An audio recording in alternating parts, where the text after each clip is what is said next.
नमस्कार विद्यार्थी मित्रांनो, आपण बघत आहात YouTube channel medical admission guidance. या चॅनलद्वारे मेडिकल ॲडमिशन संदर्भात लागणारी सर्व माहिती विद्यार्थी व पालक यांच्या गरजा लक्षात घेऊन वेळोवेळी प्रसारित केली जाते। तरी अजून हा चॅनल सबस्क्राइब करा, बेल आयकॉनवर क्लिक करा आणि आपल्या मित्रांना शेअर करा। तर आता आपली परीक्षेचा निकाल जवळ 10 ते 12 दिवसात आलेला आहे आणि निकाल रिझल्ट लागल्यानंतर साधारणपणे 10 ते 12 दिवसामध्ये काउन्सिलिंग चालू होईल। काउन्सिलिंग जेव्हा चालू होते तेव्हा एक काउन्सिलिंगचा महत्त्वाचा भाग, कोर भाग जो आहे तो कॉलेजचे प्रेफरन्सेस देते किंवा ऑप्शन्स फॉर्म भरणे। तर ऑप्शन्स फॉर्म भरताना किंवा कॉलेजचे प्रेफरन्सेस देताना किंवा कॉलेज भरताना विद्यार्थी व पालक सगळ्यात जास्त विचार कशाचा करतात तर कट ऑफचा विचार करतात। आणि हा कट ऑफचा विचार करताना तो कमी किती जास्त किती हे आपण बघतो। तर आपण मागच्या व्हिडिओमध्ये बघितलं होतं कट ऑफ कमी कसा होतो, कॅप वाईज म्हणजे राऊंड वाईज कट ऑफ कसा कमी होतो हे आपण बघितलं होतं। आणि तो कट ऑफ तो त्यासाठी तुम्हाला स्ट्रॅटेजी कुठली अवलंबायला पाहिजे हे पण मी सांगितलं होतं। तर त्याच व्हिडिओच्या सिरीजमध्ये आपण दुसरा व्हिडिओ तयार करत आहोत की कॉलेज कट ऑफ कमी कसा होतो, तर कॉलेज वाईज कट ऑफ कसा कमी होतो। तुम्ही बघत असताल की एखाद्या कॉलेजचा सेम मार्क असेल तर एखाद्या कॉलेजचा कट ऑफ थोडा कमी असतो, कुठल्या कॉलेजचा कॉलेज जास्त, एखाद्या भागातले कॉलेजचे कट ऑफ जास्त असतात, एखाद्या भागातले कॉलेजचे कट ऑफ कमी असतात। तर आपण आजचा विषय आहे की कॉलेज वाईज कट ऑफचा अभ्यास करूया। तर साधारणपणे कॉलेज वाईज जर अभ्यास केला तर कुठल्या कॉलेजचे कट ऑफ जास्त असतात हे 4-5 पॉईंट आपण काढलेले आहेत। ओल्ड म्हणजे जे जुने कॉलेजेस असतात त्यांचा कट ऑफ जास्तच असतो, पण त्याच्यामध्ये पण इतर फॅक्टर आहेत। असं काही नाही की प्रत्येक कॉलेज जुनं असेल तर त्यांचा कट ऑफ जास्त असेल, तसं काही नाहीये। इतर पण फॅक्टर आहेत। नाईस इन्फ्रास्ट्रक्चर, ज्या कॉलेजचं इन्फ्रास्ट्रक्चर चांगलं आहे म्हणजे कॉलेजची बिल्डिंग चांगली आहे, कॉलेजची लायब्ररी चांगली आहे, हॉस्पिटल चांगले आहे, हॉस्पिटलचं इंटेक चांगला आहे, तर इन्फ्रास्ट्रक्चर अलग लक्षात, ज्या कॉलेजचं इन्फ्रास्ट्रक्चर चांगलं आहे त्याचा कट ऑफ निश्चितच जास्त असतो। मेट्रोपॉलिटन सिटी म्हणजे साधारणपणे पुणे, मुंबई, नागपूर, औरंगाबाद अशा जे काही मोठमोठ्या सिटी आहेत त्यांच्यातल्या कॉलेजचे कट ऑफ नेहमीच जास्त असतात, हे सगळ्यांना माहिती आहे। त्याचप्रमाणे सीट्स, एखाद्या कॉलेजला सीट्स किती आहेत ह्याच्यावर पण कट ऑफचा खूप हे असतो, अवलंबून असतं। ह्याच्यावर साधारण आपण अभ्यास करूया। जर एखाद्या कॉलेजला 200 सीट्स आहेत आणि एखाद्या कॉलेजला 60 सीट्स आहेत तर निश्चितच 200 सीट्सचा कट ऑफ थोडासा कमी असतो आणि 60 सीट्सचा कट ऑफ थोडासा जास्त असतो। हे तुमच्या लक्षात येण्यासारखी गोष्ट। परत एकदा ऐका, सीट्सवर पण खूप अवलंबून असतं। मी हे का तुम्हाला सांगतोय, जेव्हा तुम्ही प्रेफरन्सेस द्यायला जाता तेव्हा तुम्ही कट ऑफ लिस्ट बघता। बऱ्याचपैकी आपल्याला मार्केटमध्ये पुस्तकं अवेलेबल असतात की ह्या कॉलेजचा कट ऑफ किती, ह्या कॉलेजचा कट ऑफ किती, ते पण पुस्तकं खूप चांगले आहेत, तुम्ही त्याचा अभ्यास करा।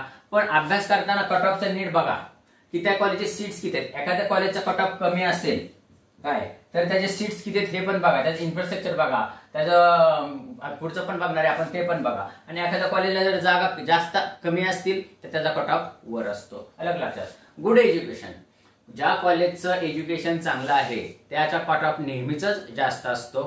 हे काळ्या दगडावरचे रेग हे काय मी तुम्हाला सांगण्याची गरज नाही। स्टुडंट रिमार्क खूप महत्वाचा आहे। कट ऑफ मध्ये स्टुडंट रिमार्क खूप महत्वाचा आहे, कारण प्रत्येक स्टुडंट ही माउथ टू माउथ पब्लिसिटी असते ही सगळ्या क्षेत्रामध्ये, आपल्या कट ऑफच्या ह्याच्यामध्येच नाही किंवा कॉलेजच्या ग्रेड्युएशन पण मध्ये नाहीये।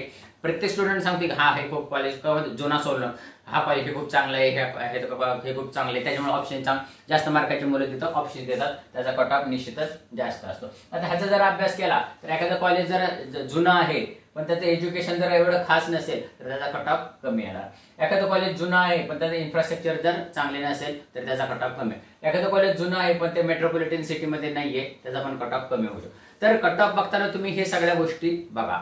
आता आपण काय बघितलं, कट ऑफ जास्त कोणाकोणाचे आहेत। आता आपण काय बघू, कट ऑफ कमी कोणाचे असतात ह्याचा आपण अभ्यास करूया।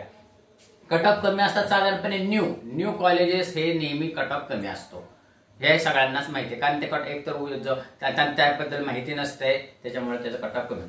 जे काही रुरल म्हणजे साधारणपणे रिमोट प्लेसमध्ये जे काही कॉलेजेस आहेत, हे मी काय सांगतोय, मी परत एकदा ऐका, रिमोट प्लेसेस म्हणजे जिल्ह्याच्या ठिकाणापासून लांब किंवा तालुक्याच्या ठिकाणापासून लांब असे जे काही कॉलेजेस असतात, म्हणजे आपण त्या साधारणपणे रिमोट रुरल म्हणू, अशातले कट ऑफ कमी। हे मी तुम्हाला का सांगतो, कारण तुम्ही जेव्हा प्रेफरन्सेस देताना कॉलेजचे ऑप्शन्स प्रमाणे तुम्ही कट ऑफ बघता। एखाद्या कॉलेजचा कट ऑफ कमी असतो म्हणून आपल्या मार्काला जुळणारा असतो म्हणून ते कॉलेज तुम्ही टाकता, पण काय होतं, तुमच्या ते कॉलेज तुम्ही काय बघितलेलं नसतं. तुमच्या नेटिव्ह प्लेस पासून ते कॉलेज 300-400 किलोमीटर असते किंवा 200 किलोमीटरवर असतं. आणि जेव्हा तुम्हाला ते कॉलेज अलॉट होतो आणि तुम्ही तिथं जाता आणि तुम्ही ते कॉलेज बघता तेव्हा, आणि किंवा त्या कॉलेजचं प्रमायसिस बघता, तेव्हा तुम्ही नाराज होऊन जाता. मागच्या वर्षी अशीच केस झाली होती की आमच्या शहरापासून साधारणपणे 150 किलोमीटरवरच एखादं त्यांनी कॉलेज टाकलं होतं आणि त्यांना तिथं गेल्यानंतर त्यांचा भ्रमनिराश झाला. कारण का, तर ते मेन सिटीपासून नाव दिलेलं असतं जिल्ह्याचं, पण त्या जिल्ह्याच्या ठिकाणापासून बऱ्यापैकी लांब असतं ते कॉलेज. साधारणपणे 60-70 किलोमीटरवर असतं. तिथे इन्फ्रास्ट्रक्चर नसतं. साधारणपणे मुलींच्या बाबतीत ही खूप महत्वाची गोष्ट आहे.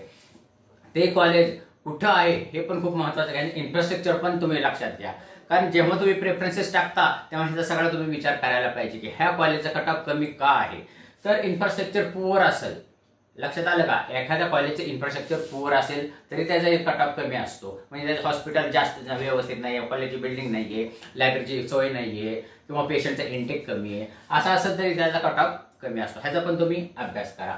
रिमोट एरिया मी तुम्हाला सांगितले. आणि स्टुडंट रिमार्क तर काय मगाशीच बोललेलो आहे. बरेच स्टुडंट मानते की नाही ते कॉलेज काय आता आम्हाला काय पसंत पडलं नाही त्याच्यामुळे आम्ही सोडलं होतं, तुम्ही बघा, किंवा त्या कॉलेजबद्दल काय आमचं काय म्हणजे असं जे काय रिमार्क आहे ते काही खास नाही. तर हा कट ऑफचा अभ्यास का करायचा, तर तुम्ही प्रेफरन्सेस टाकताना तुमचा भ्रमनिरास. आणि ह्याच्यामध्ये नुकसान काय होतं, बरं एक सांगतो तुम्हाला. तुम्ही कट ऑफ बघून कॉलेज टाकता आणि तो कट ऑफ तिथं गेल्यानंतर तुमचा भ्रमनिरास होतो, तुम्हाला आवडत नाही, तुम्हाला तिथे शिक्षण घेऊ वाटत नाही. मग त्याच्यामुळे काय होतं, तुमचा एक चान्स जातो, एक राऊंड जातो. हे खूप महत्वाचं आहे. तुमच्या मार्काला मिळालेलं कॉलेज तुम्हाला आवडलं नाही, असं घडलेलं आहे. प्रत्येक वर्षी आमच्याकडे 2 ते 3 स्टुडंट असतात की मला कॉलेज आवडलं नाही, मग आम्हाला तिथं काही व्यवस्थित वाटलं नाही, तिथं परत हॉस्टेल फॅसिलिटी आहे का नाही हे पण तुम्ही बघा. कट ऑफ कमी असण्यामध्ये जास्त असण्यामध्ये हॉस्टेल फॅसिलिटी आहे का नाही ते पण, विशेषतः मुलींच्या केसमध्ये. तर हे खूप महत्वाचं आहे. कारण जेणेकरून तुमचा राऊंड वाया जाऊ नये. आणि त्या राऊंडला जर समजा तुम्हाला त्याच्यापेक्षा चांगलं कॉलेज मिळणार असेल तर ते तुम्हाला मिळू शकत नाही. हे कशासाठी करायचं, तर जेव्हा तुम्ही प्रेफरन्सेस टाकताना नीट विचार करा. लगेच प्रेफरन्सेस टाकायचं गडबड करू नका की हा बघा ह्या जेव्हा कॉलेजचा कट ऑफ कमी दिसतो एखाद्या पुस्तकामध्ये, तर ते कॉलेज कट ऑफ कमी का आहे हे नीट बघा. ते नवीन आहे का, ते रुरल एरियात आहे, त्याचं इन्फ्रास्ट्रक्चर कसं आहे, त्याचं हॉस्पिटलचं इंटेक किती आहे, त्याचं कॉलेजची बिल्डिंग कशी आहे, त्याचं महत्वाचं म्हणजे लॅबोरेटरी आहे का नाही, रिमोट एरिया स्टुडंटचे रिमार्क कसे आहेत, हे खूप बघा. मला वाटतं की हा व्हिडिओ खूप चांगला महत्वाचा आहे, जेणेकरून तुम्हाला प्रेफरन्सेस टाकताना ह्याचा खूप उपयोग होईल. मला वाटतं ह्या व्हिडिओ तुम्हाला लक्षात आला असेल. लक्षात आलं नसेल परत एकदा बघा, आपल्या मित्रांना शेअर करा, ह्या चॅनलला सबस्क्राईब करा, बेल आयकॉन क्लिक करा. कारण हा चॅनल तुमचा मेडिकल ऍडमिशन संपेपर्यंत तुमच्यापर्यंत पोहोचणार आणि तुमच्या माहिती पुरवणार. एवढं बोलून आजचा विषय थांबवतो. जय हिंद, जय महाराष्ट्र.